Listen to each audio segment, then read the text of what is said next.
needed. Now, Ingrid specializes in brand storyboarding for companies like ours, right? Independent consultants, facilitators, coaches, trainers. So this is really her thing. So her framework really suits us in that sense. So hopefully you'll find that helpful. And she'll take you through an example. You have all received a PDF that Rena sent along when you got your invite. Hopefully it's in your email. If you haven't downloaded it yet, I suggest quickly finding that and downloading it. Maybe do a quick print off even, because this is your worksheet to kind of play along and sketch things out as we go. Rena? Yeah, I've also shared it in the chat now in case they missed the email. So fabulous. That as well, so you can get it there. Yeah, beautiful. So you're going to see the framework, and then you also have your own to kind of play with for yourself. Then we're going to take you through the 3 frames. There's 3 frames in the process, and it's just think of these are like rounds in the process. We're going to go through frame 1. There's going to be a demonstration. So that you can see live. She's going to put someone in the hot seat and show you live what it looks like to kind of do the coaching on the first frame, just a quick demo. Then you'll do a little pairs dialogue to talk to each other about, well, how would I articulate this for myself? And we'll do some sharing and a bit of Q&A. We're essentially going to repeat that simple process a couple of times for the second frame. And when we get to the third frame, we're not going to do the breakouts. You're just going to have a few minutes on your own to kind of fill in your own frame. We want you to leave with something that you've actually started to put together. At the very end, we'll close with talking about how to apply the storyboard in your business, the messaging, the wording, all of that. How do you actually then use it for your work? And also opportunities for getting more in-depth experiences around Ingrid's storyboard. All right, so quick notes for you. The workshop is being recorded. So if you really don't want to be on, have your face on it, then you can turn your video off. The small breakout rooms, as probably you all know, are not recorded. So though you can say what you want to say with your partner in those. And then it will be posted on the IAF website under members only. So you'd have to sign in as a member to be able to view it. It's not going to be widely accessible. I just also want to say that, you know, we're in a workshop here on the topic of the business of facilitation, which means during this time, we're going to be sharing some stuff about our businesses. And while we're all super friendly with each other, we all love each other, you know, we also need to take care of our own business. And we just want to make sure we respect the usual professional protocols as we're listening to other people talk about their businesses. I think it goes without saying, but I'm obligated, of course, to say that. So, okay, good. We still have some people coming in. I'm going to actually start with a kind of a funny, a bit of a different kind of warm-up question for everyone who's here. And, you know, we're in the Facilitation Lounge. We're all lounging. We've got our coffees and our drinks. And so someone comes up to you and says, so what do you do for a living? How would you answer that? And if you could just take a second and write that in the chat box, what do you do for a living? How do we answer that question as a facilitator, or perhaps you're a coach, you're a trainer, or you have some other type of consulting that you do. So let's see where we land. How would you answer that?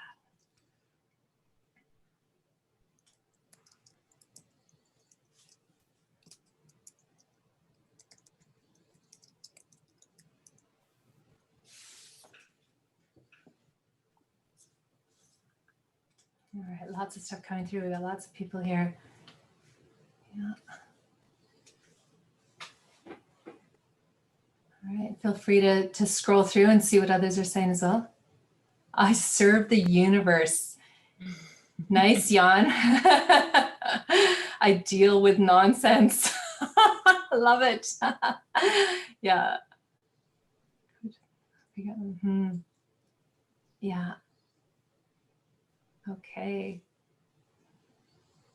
Cool. All right, great. I mean, this can be a bit of you know, a challenging question for us to sometimes answer as facilitators or as group leaders. I certainly know there's plenty of times someone will say to me, "Oh, what do you do?" "Oh, I'm a facilitator." What does that mean? What do you do? I don't understand. And then, you know, you start to try and unpack it, and you have lots of different ways of understanding it. And, you know, and then COVID hits. And all of a sudden, our businesses are disrupted. And even if your business is going well, right? You picked up lots of virtual clients and stuff. We're suddenly having to talk about what we do in a different kind of way. And so it's good to kind of pause and go, okay, how am I talking about what I do now? And how am I messaging that? And what's the language that I'm using?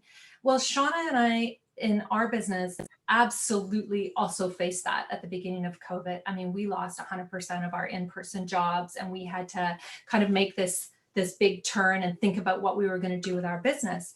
And so we actually decided to, and this is, I'm just sharing with you like our story of disruption and pivoting. So we decided to start building out a side of our business that we had been kind of dreaming about for a while, which is called Traction Toolbox.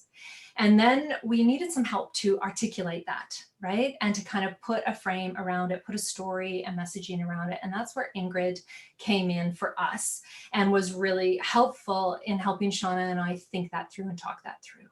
So I want to turn it over to Ingrid and to share with you, what is a brand storyboard? Why is it important? And walk you through the template. And she'll probably use ours as kind of an example, so you can see what a almost finished one looks like. Mm. Okay, maybe I say a few words about myself to start with. So my name is Ingrid Lill. I'm German. I'm living in Denmark. I've been for many years, and I have a background as a graphic designer, communication designer, and did web design and stuff like that. I was at some point disillusioned with that because I thought there's too much warm air, too many templates, and yeah, it wasn't satisfying. I discovered graphics facilitation and started doing that, and really did embraced it. Did some graphic recording in Denmark and facilitation. And I helped and worked together with facilitators and helped them to communicate on their slides and so did some communication things for them. And I noticed that they couldn't, although they helped groups with doing, with whatever they were doing, they couldn't really articulate what they were doing. Not, at least not in a way that sells. And that's a very different kind of thinking. You can say I help the universe, or I help whatever is it there, help people learn the skills. Oh yeah, this is actually a good one. Not lose their soul. If this speaks to your clients, then it's fine. But if you need to get some more clients, or you want to have a website that really tells your ideal clients what you're doing, then this isn't really a good introduction. You want to trigger a Rolodex moment. I've heard this term. If you talk with somebody at a party, then you have to be specific enough to say, I help these people to do that. So that your partner maybe can think about, oh, do I know some dog owners who need facilitation? If dog owners is what you're specializing in. If you just say, I help organizations, that is very, very, very broad. So if you are specific and you concentrate on the outcome, then it's easier for people to relate to it and buy your services. Then there's another point to it. You have probably heard about it, this storytelling, story framework. You should not position yourself as the hero and talk about what you're doing, what tools you are using, but to talk about the clients, what you're doing for the client. So the client is the hero in your communication on your website or so. And you communicate the outcome, because they're probably not really interested in the details, how you're doing it. They just want to, and then there's your, they want to make more money, have less people sick, and whatever they want. And you just have to do your magic and do your magic and transform them. And here, and the brand storyboard is something that I have developed because I've read books about, I have this communication background and I have read books about marketing, and it never really clicked for my own company, for myself, because somehow I don't think like that. I'm an artist and I'm not, whatever. But when I drew it up and made this map for myself, then I understood it, and then I could implement it in my in my own business. And that's what I'm going to share with you today. So I share my screen and explain to you what it is I'm doing.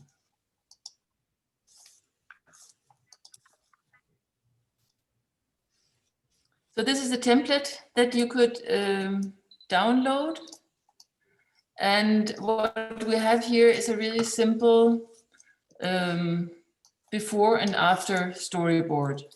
This here is the before, this here is the after panel, and this here is the middle, how you're getting people from left to the right. And it's going to be clearer when I walk somebody through here, Rosanna, probably. So you can take this template and draw directly on it, or you just take a piece of paper. It's very simple. And then you can also use cards. So I have cards here. So what is happening is, wait a minute, I have to lock my layer here. I'm not on my usual, so this should work. You start with your client.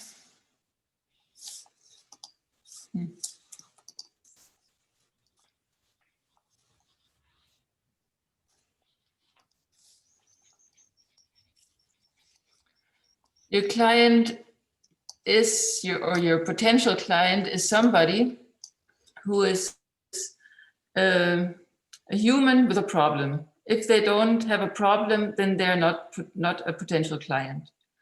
And it's ideally a problem that you can help them solve.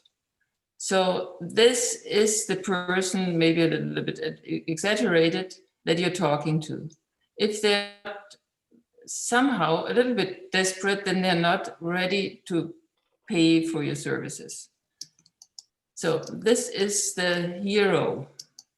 The hero has a problem. This is the enemy. This is, for example, that they are facing different circumstances now.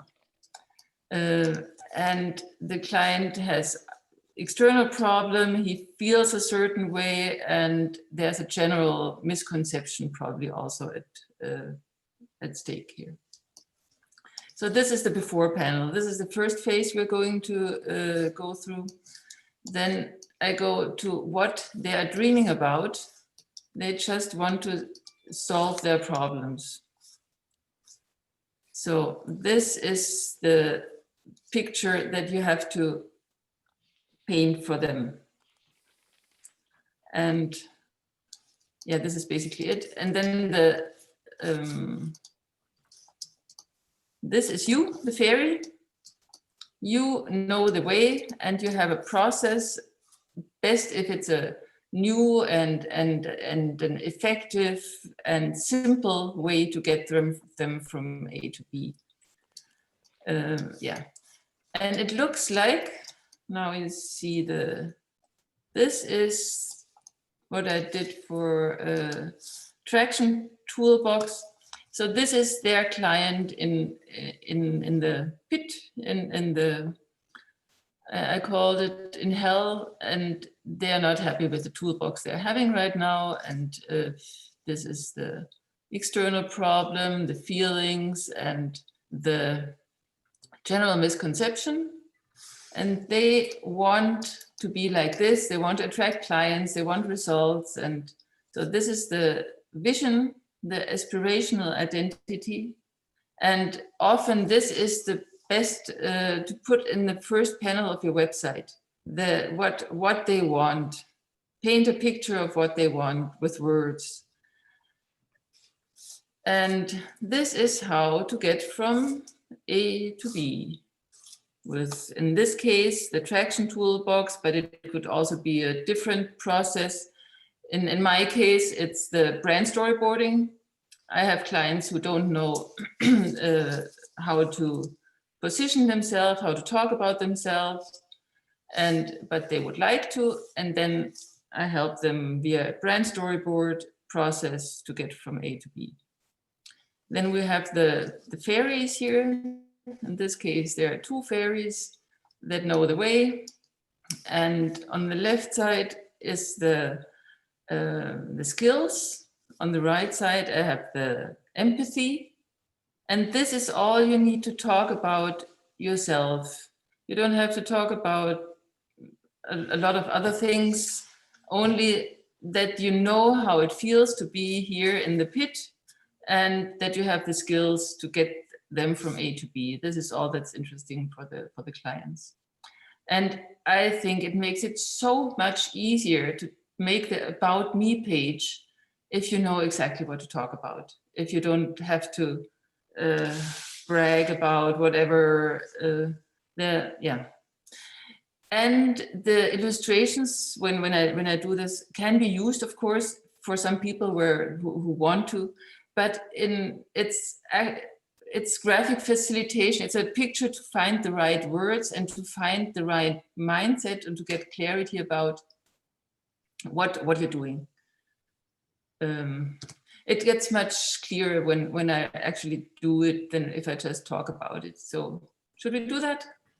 Yes, that's great. Thank you, Ingrid. So that gives you a very high level overview. Ingrid is now going to put our wonderful volunteer, Rosanna von Sacken, into the hot seat so that you can actually see a demonstration of panel number one. So we're just going to start with panel number one, which is, what is what did you call it? The hell that the client is in. I call it the pit because it starts with P and on the right side of paradise.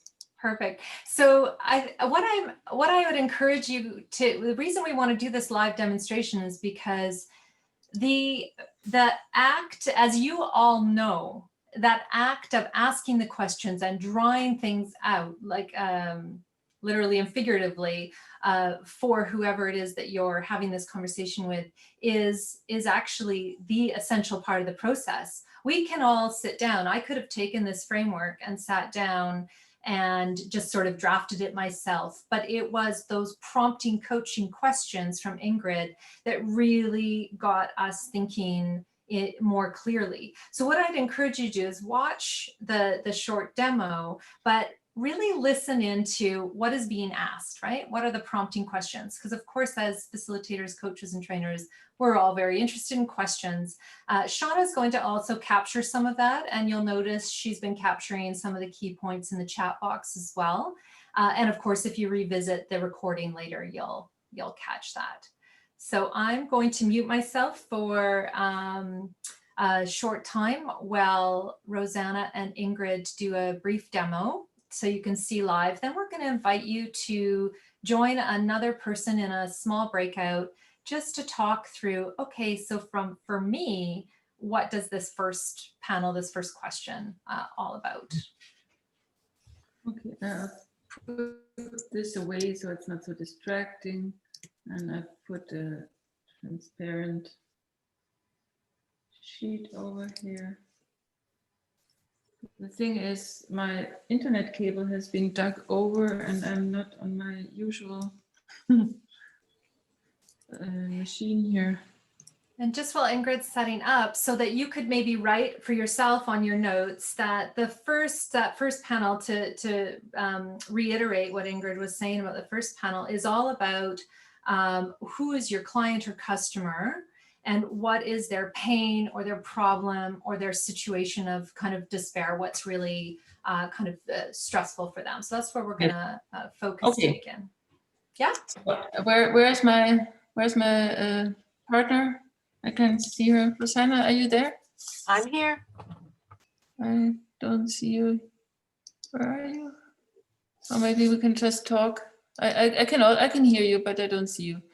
Oh, here you are. Okay. So what is it? Who's your client? Okay.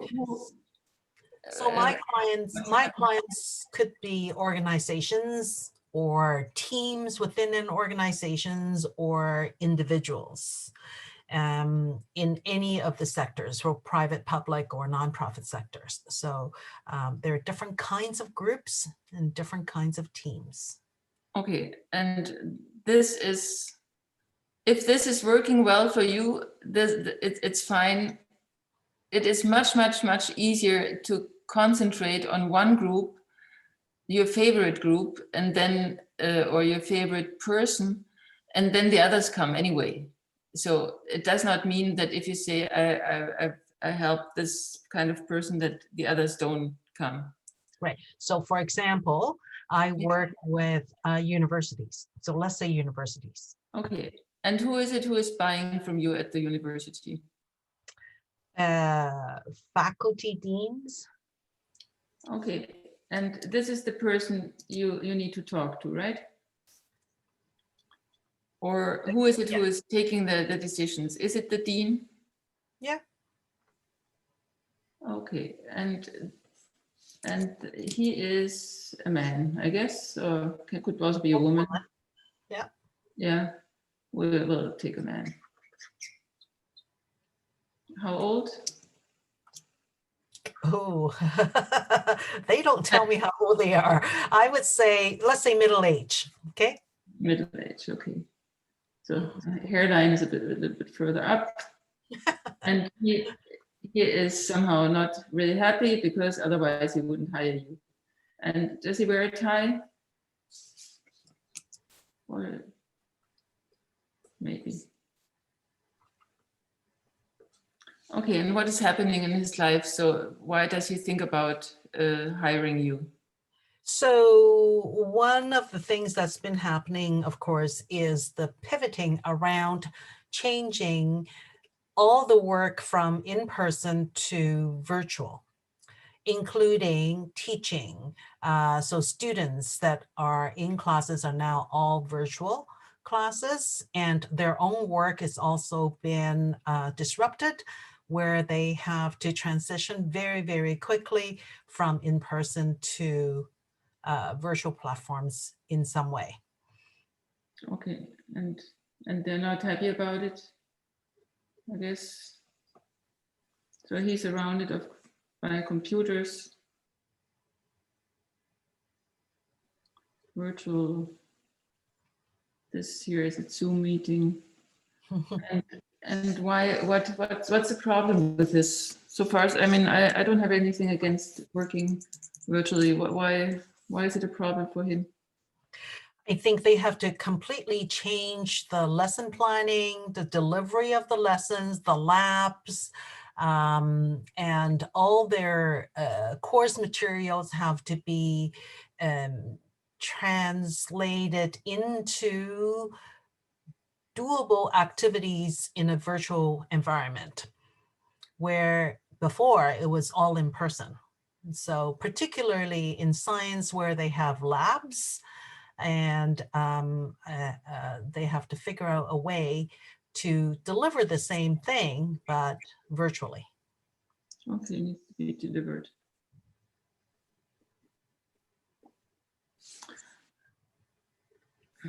So that's one issue.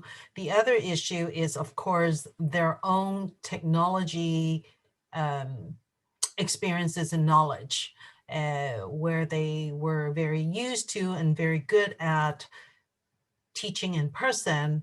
Now they have to do that via a screen. Now he's getting really sad. So how does it feel? So this is the outer problem. You can put that on in the left panel here and describe. So it's really a picture to find the words. So you would put here need to deliver course materials.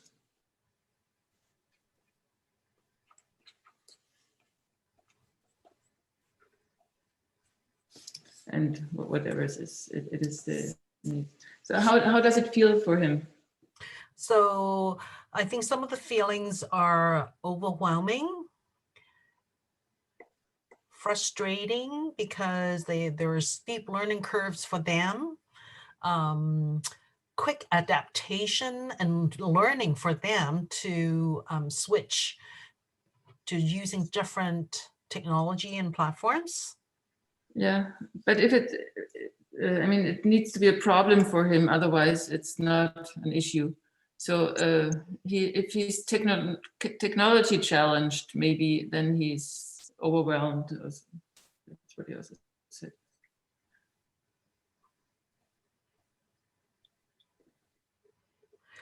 They feel rushed because they are being asked to go from in-person to virtual delivery within less than a few weeks.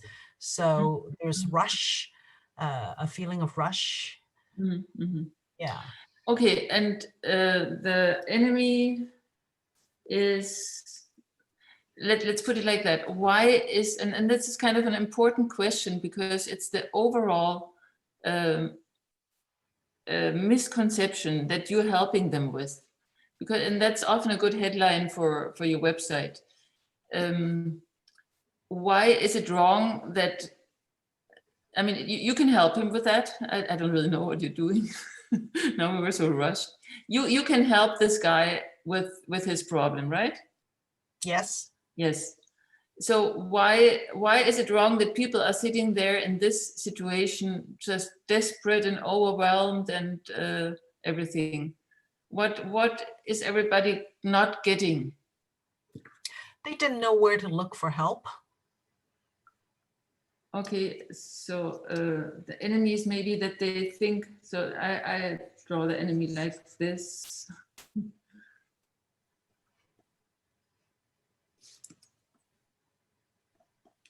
And they're trying to do it on their own, is it that?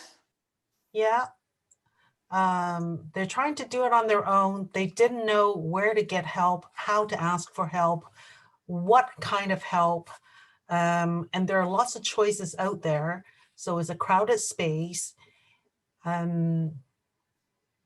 So there's a number of things that they may or may not be aware of.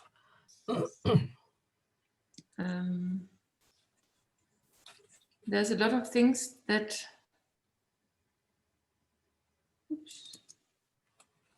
he thinks. Can you repeat that? I was. So lots of choices out there in the world for them, right? Too many choices, maybe? Too many choices. Yeah.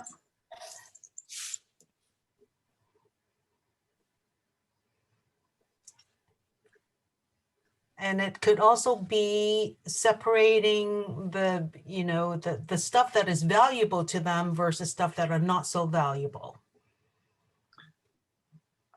Yeah. Identifying what is appropriate And to solve the problems. yeah, and if he's sitting there alone, then he has to figure it out by himself. Right. And many people think they have to do that, and then they burn out. This is actually the worst case, is burnout, I guess.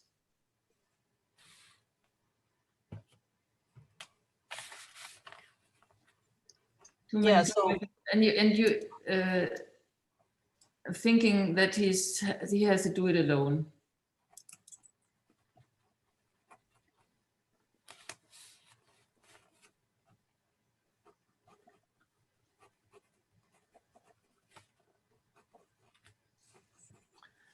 And then you come into the picture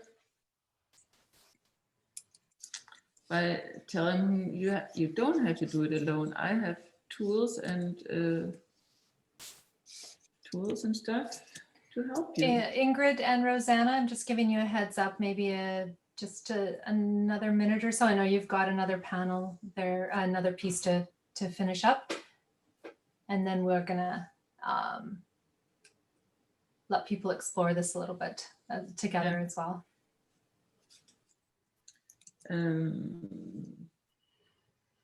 The general problem is here that they too many choices to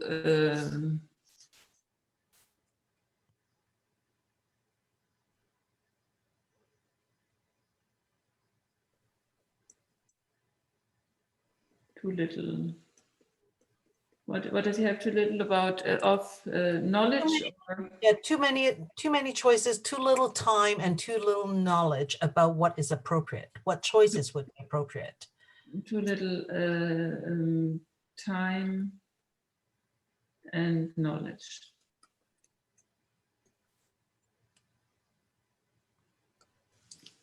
Okay.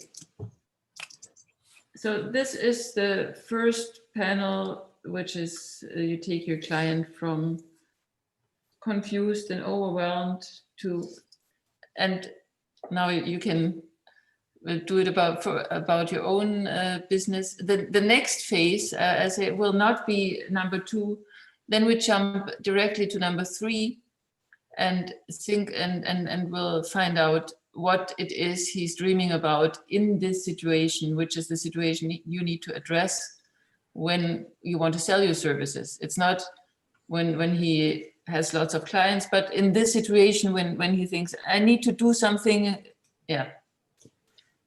So this will be the next step. Wonderful. Okay. Thank you. So we are going to have an opportunity for, questions around this and some sharing, but what we want to invite you to do is now just have a chance with, it's a bit like we're all at a conference together, and I'm going to ask you to turn to your neighbor and have a little conversation about, what would you put in here, right? Who is that person for you? Are they a specific person? And what is their greatest pain right now?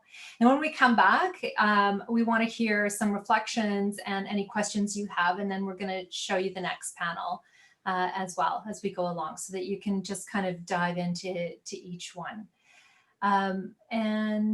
Rena, can you please trigger the breakouts and get our partners together? And just so everyone knows, we might pop in and out of your partner conversations. We just want to spy a little bit and hear so we can learn as well. Okay, so I'm now opening all the rooms. Great. Yeah. Okay, I think we must have everybody back, so we will just continue on. We're a few minutes over the time that I had hoped for as a facilitator, but that is just fine. So what I'd like to do before we move into the second panel is if I can just ask for any reflections on your conversations, if anybody wants to share, or if you have a question came up for you that you'd like to ask Ingrid about that first piece, anything you wanted some clarity on or you're curious about. And also please feel free to share any elements of your conversation. Yeah, David? Yes, I was working there with Laura, and I had this feeling when I was filling in the document, I shouldn't be doing this, Laura should. Laura was explaining her problem. And I felt suddenly that it was wrong for me to be filling it in for her. Okay, we're at a distance, okay? But I just felt that it would be more, for me, would have greater impact if she filled it in first. That way I could see her vision of things and then I could question her on it. Oh, so you actually were filling hers in on your on your template. On my side, yeah. Was that wrong? There's no, David, there's no right or wrong. I love it because I'm like, oh, of course, as facilitators, that's what we would do. that actually. I do that a lot. I get an idea, and that's actually very often something that's happening, that it becomes a co-creation, because I start diving like really into the storyboard and into the story, and then I get ideas, but I usually ask, is it like that? Yeah. And if they say no, then it's, of course, don't write it. No right or wrong. Laura, was that helpful? I mean, you guys are Yes, having, and I definitely felt very heard and seen. So that was good. I liked it. It didn't. I could as well draw it as he was asking me the questions, but That's probably that's. I felt like giving you the pen. You know? Yeah, I had it. Oh, beautiful. I love it. And, that's actually, I think, a really good insight that, if you work independently in your business, find someone to sit down with and do this with, because it is like, with Ingrid, for example, Shawna and I can sit there and talk to each other, but it was the process of having Ingrid there to be, as we all know, that external person to help get the clarity. It really does make a difference, even if it's just your, best friend or your partner working through. So any other insights, questions on this first panel? And then I do want to kind of keep us choppity chop moving along. Yeah, Kira. I have a very basic question, because I'm just a really beginning facilitator, just thinking of that. We haven't asked the question where we find our clients, or whether our clients, if it works for someone, that's perfect, but everything has shifted. Are we limiting ourselves by continuing to do what we have done? Or does this question fit anywhere, and then at which stage? Love it. Ingrid? Rosanna already knows who she's talking to, and she has, it sounds to me like she has her business in place. So that's why that was so fast. You just have to decide who you want to talk to, who is your ideal client, and then try to communicate them and find where they hang out on the net. I mean, I can do this process here for anybody, for organizations, it's just basic communication. But I chose to do it to pick coaches and consultants, which is a broad thing, target group, because I resonate with them, because I know what it's about. I've worked with people here in person, and that helps to have this connection, if it's not just a very abstract something else. I mean, I could probably also work with these software people who do team stuff, but I don't speak their language, and that's why it's difficult to get in touch with them. Although once I'm in there with them and they have to explain to me what they're doing, it doesn't matter anymore. But does anyone else have any advice or thoughts for Kira about when you're first starting out? How do you understand or kind of assume who your potential customer is? Who do you put in the middle there when you're just starting your business? Does anyone have any experience with that they can share? Yeah, David. Who could you learn from? I learn from human resource managers. That's who I learn from. I don't learn from technical specialists. But do they want to pay you for that, to teach you something? I mean, I can do what I'm doing because I have a background in communication and have really done lots and lots and lots of design and communication stuff. So what I find useful sometimes is to talk about, if you want to pick somebody, a younger version, unexperienced version of yourself, and try to find them that know. If you know something that they don't know, that if you've learned something, then you can teach it. But of course, you always learn from your clients. In that regard, you're right, David. I'm learning so much from every single client I'm working with. And in the chat box, Kira, there's a couple of messages for you as well. So Tanya says, you know, talk to your mentors and see. And Barb is saying that she found clients first came from anyone I have worked with in a job, volunteer role, et cetera. Talk to them as a starting place as well. So okay, so we've got lots to do and we only have half an hour. So I think what we'll do in terms of the process is we're going to do a quick repeat of what we just did with the second panel. When it comes to the last panel, which is the so how do you get there?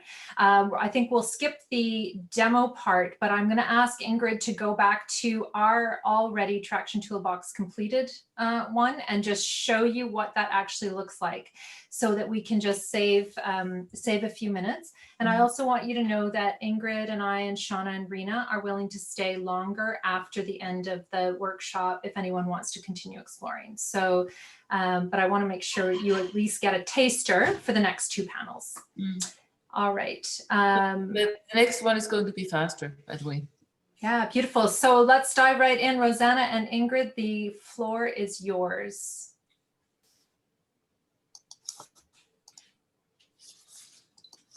Okay, the next part is really easy because we just have to take this guy and do the opposite of what is happening here. One important part is you don't want to talk in your marketing, in your communication about something that is not about reality or what he has to do or something. So the thing that you have to talk about is that what he's dreaming about. So it's the dream of paradise. Oops.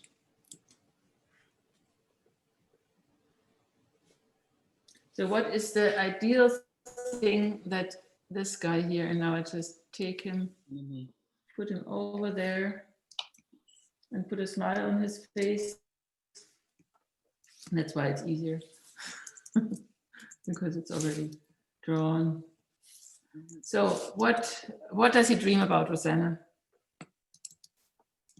That they're able to flip from their work so that they can use whatever platform they're familiar with or learned with, and be able to easily deliver their lessons and labs and meetings on the platform of their choice, and that they could do that anywhere. And they don't have to be in their office or in a lecture hall or in a lab. So what I'm doing now is I just to save time, I put all these things into a system. So they're not bothering him so much anymore, but he knows how to handle them.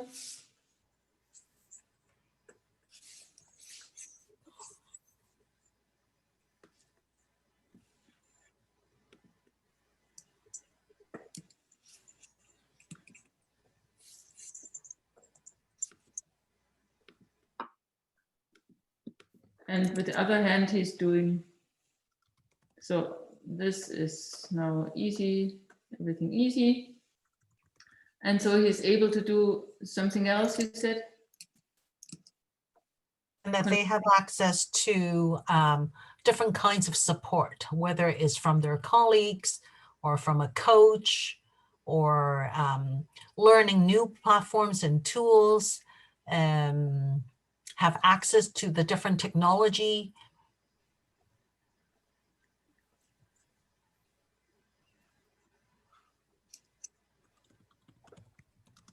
Okay.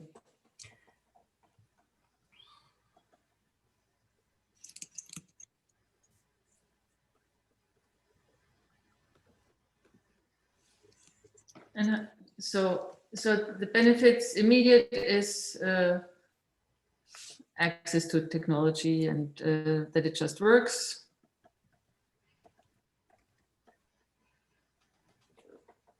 And everyone's happy.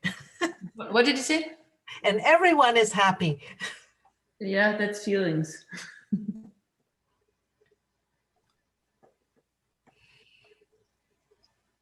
And the long term is that he's stays That healthy.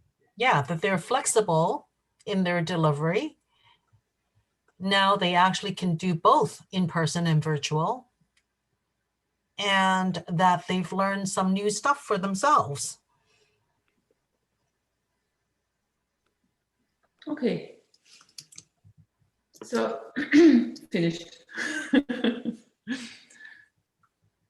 I'm really fast. So I'm thinking, because you guys were so quick there, do you want to take a couple minutes and do the last panel, and then we'll let people go back into some conversations and allow people a chance to think through the second two panels together. Yes. And do some questions. It's not really correct to do the whole thing so separate as we're doing it now, because I often jump back and forth, and while I'm talking, then I just, but it's important to sort out what is the means to get him to there and what is the outcome. Because what you want to sell on your website is this here. And you can actually put, this is a panel for a website here. Mm-hmm. This is the aspiration identity. He knows how to juggle his technology and everything. And you make a nice picture of somebody who's happy, and then it just works, flexible. Everyone is happy. Maybe find words that are a little more distinguished. Yeah, okay, if you guys want to take a couple of minutes, and then we can have a little bit longer for the pairs conversations and give people a chance to actually get down their own thoughts, and with support from another person, and we can have a few more questions at the end as well. Yeah, I mean, should we do the middle one now, or? Yeah, I think take a couple of minutes. Okay. And do that, and then that to make sure that everyone gets to see the full thing, and then we'll give people a chance to work on theirs. Okay. So Rosanna, how do you get this guy from A to B? Well, for me is that I have over 25 years of experience. I have a unique combination of skills. Okay, so we are here on, so these are is on the skill side. This is about you. 25 years experience. You probably also have some certifications. Mm-hmm. And something more. What is your process that you're taking? So I'm offering virtual learning programs. Okay, if I'm now think this guy here, he's really desperate. Mm-hmm. And he's clicking around on the internet trying to find somebody to help him. What do you need to write on your website so he can hear you in this state of mind? And this is really important. You can don't use fancy words, because he needs help, and fast. So make it simple. Okay, well, there has to be something like call me, or the first step. It's best to have a step 1, 2, 3 thing. What is the first step in working with you? Sorry, what's the first thing? What? The first step in getting in working with you. What do you do first?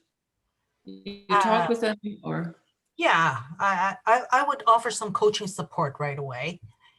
So he calls you and you give free coaching support? Yeah, I would do an exploration call. Okay.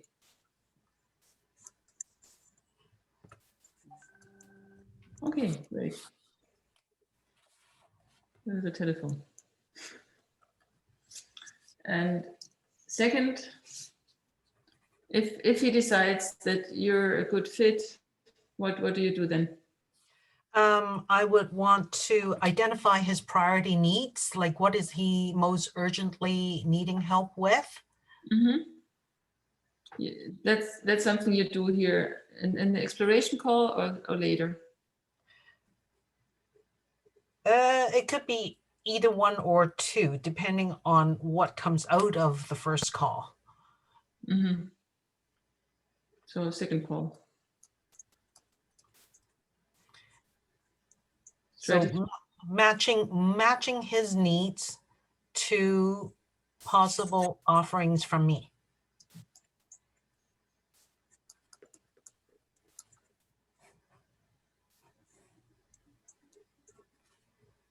It sounds to me like this could also happen in the first one.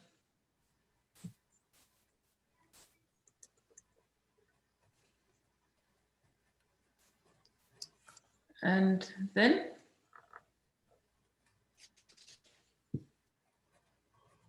Yeah. And a three is probably measuring success so that he can see what he has been able to do, or she, right? But how do you actually help them? So what services would I offer, you mean? Yeah, how do you help him? So that could be done through training. It could be done through coaching calls, more coaching calls, or it could be virtual workshops. Could be any of those things.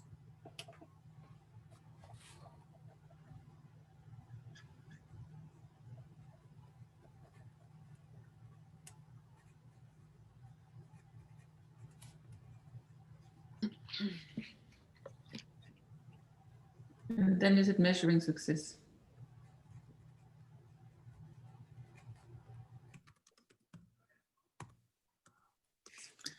I've also been in a breakout room with somebody who had 26 years of experience.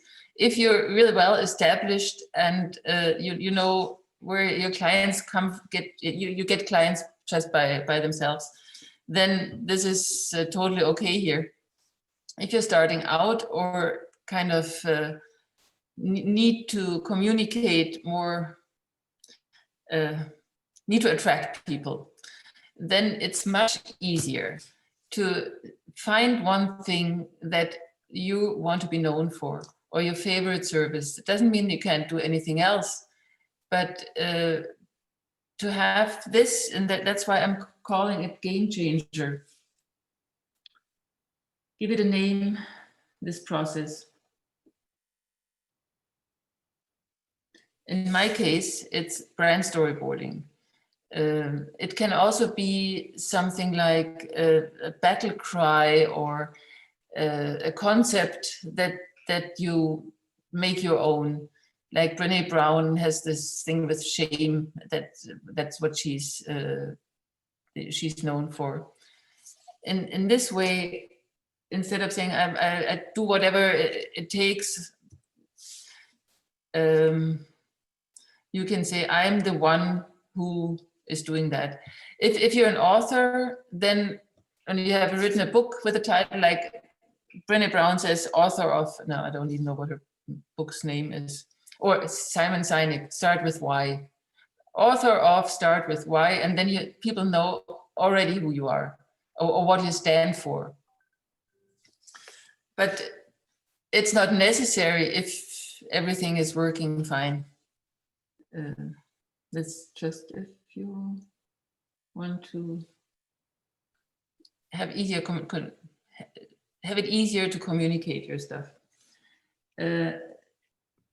Rosanna, why are you doing what you're doing? Do you like your clients? Of course, I like my clients.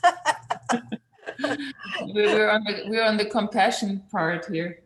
Yes. So I enjoy helping others. Yeah. Be their own advocate, and helping them to find their own possibilities and solutions. And how did you have you been there in this situation somehow? This is often like, and this is the place to write this. I know how it feels, and to show empathy with your clients. Mm-hmm. Or, so it could be things like, it doesn't have to be a lonely journey. Mm.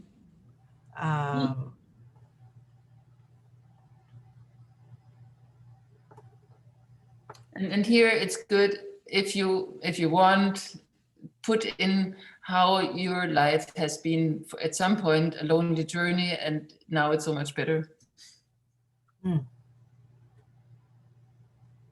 So just another minute. I know that of course we could spend a lot more time in detail here, but I want to give people a chance to explore this as well for themselves. I mean, we're finished. It's here. Okay, beautiful. Oh, and then I also, what is your function? You are a facilitator. What do you call yourself? I'm a visual facilitator. Ah.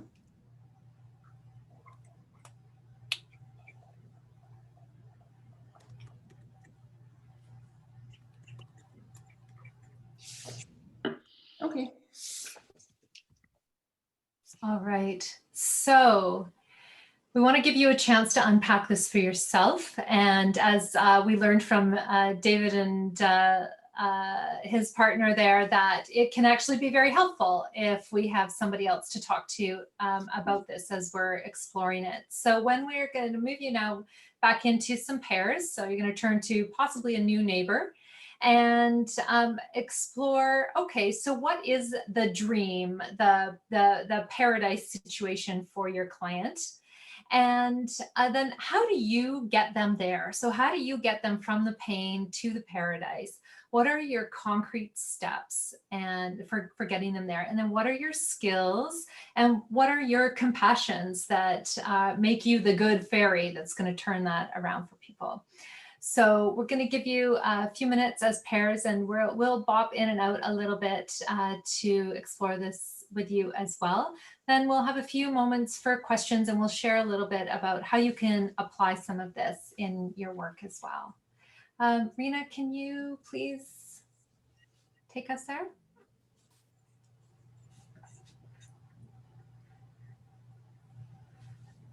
Yes, now people are being sent into groups. I'm sorry if we cut you off. I know I popped into a few rooms and there was actually some really beautiful facilitation going on in those rooms, which again emphasizes, I think, you know, what David had experienced at the beginning around just having this as a coaching, a co-creation experience with somebody who is a trusted friend or colleague is a really, you know, is a good way to do it. And to be able to have somebody to talk things through with. And I'm going to point out now, I'll say this again in a couple at the end, but Ingrid actually holds some regular storyboard cafes, which have a much more in-depth, you get to see kind of the whole process. They're 1 hour long. You can visit her website if you want to drop in anytime. Those ones are free. So you can kind of go a little bit deeper. You know, in the time that we had, we're trying to move things along and it's late for a lot of you good folks as well. So reflections, insights, sharings, questions from that last piece.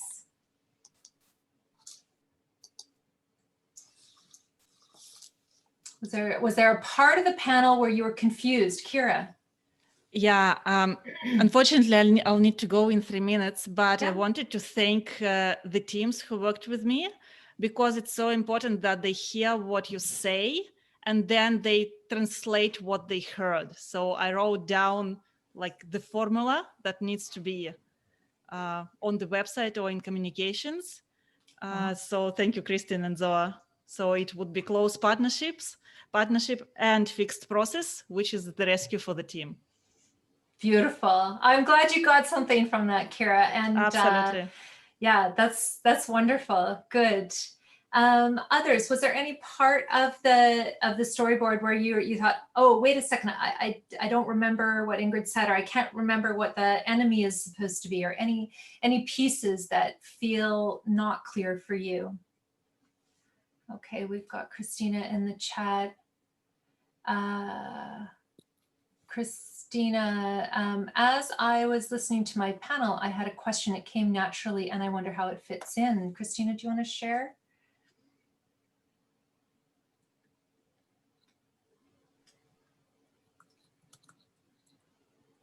Did you want to share what oh, here we go. Okay, in the chat. The question was, why would they choose you? Yeah. Why would they choose you? Where does that fit in? Ingrid, why would the customer choose you? Is that right, Christina? Yeah. Yes, that is correct. Thank you. Yeah, yeah. Is that in the that fairy part, what your credentials are, what your compassion is? It has to be in the whole thing. It has to be in the wording. And the best is if you talk with your customers and listen to them and write down what they're saying, and then use the same wording, how they describe their problems and their pain, and use that in your copy. If you use the right words, they feel like you understand them and that you can solve their problems. That's the most important. Yeah, thank you. Okay, I'm noticing we're right at the hour. I like to be respectful and prompt with the time, and I understand that some people may have to go. So what I'm going to very quickly do is I'm going to share my screen so that we can have a very fast close. But I want to say that we are going to stay on for 10 to up to 15 minutes. If anybody wants to stay and have a little bit more kind of one-on-one or interpersonal conversations about this, if they have some specific questions, then I would ask, feel free to hang out, and we'll just hang out in the lounge. We'll be the After Hours Club. In the meantime, here is also how you can find us. Shawna and I are at tractionstrategy.ca and also tractiontoolbox.ca. As you saw, we have our new storyboard that we're working on executing. And Ingrid, of course, you can reach her at ingridlill.dk, and you can find out more from her website about some of the other workshops that she has that you are, of course, very welcome to join. This has been recorded. It will be on the IAF members website. If you also want to save the chat, I think you're able to, or we will. Shawna's been recording a lot of the questions because we all like our questions. And I encourage everyone to continue thinking this through and really challenge yourself. This is not actually just a simple exercise of, well, write down what you do. If you really push yourself to think about, how do I need to say this in a new and different way that is compelling, I think it's really worth it. And, have someone, like Ingrid, or grab another facilitator to really provoke you and get you to imagine new ways of talking about who you are and what you do. So if you need to leave, go ahead. We're very grateful to you and appreciate you being here. If you want to hang out, then I'll just take a quick pause for anyone who's exiting, and we can chat a little bit more.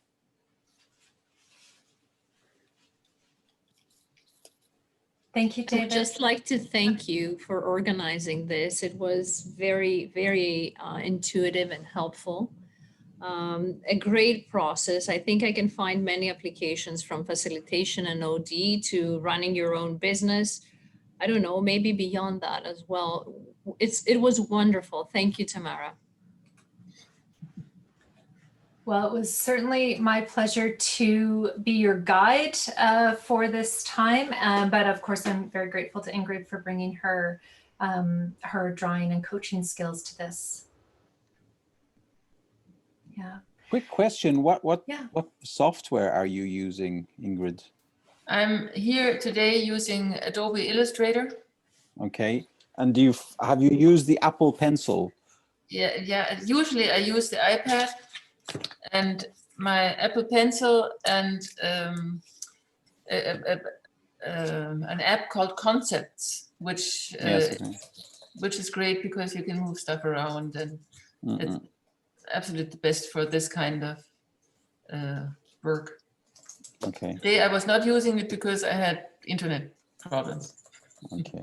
so I used my normal computer. And the Apple Pencil, you use it on Concepts? Yes. Okay.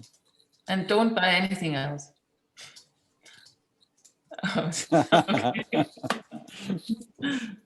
Okay, Yeah. great. Thank you, Tamara, Ingrid, and Shawna, Rosanna, and the rest of the group. And we're hoping to see you the first Thursday of next month.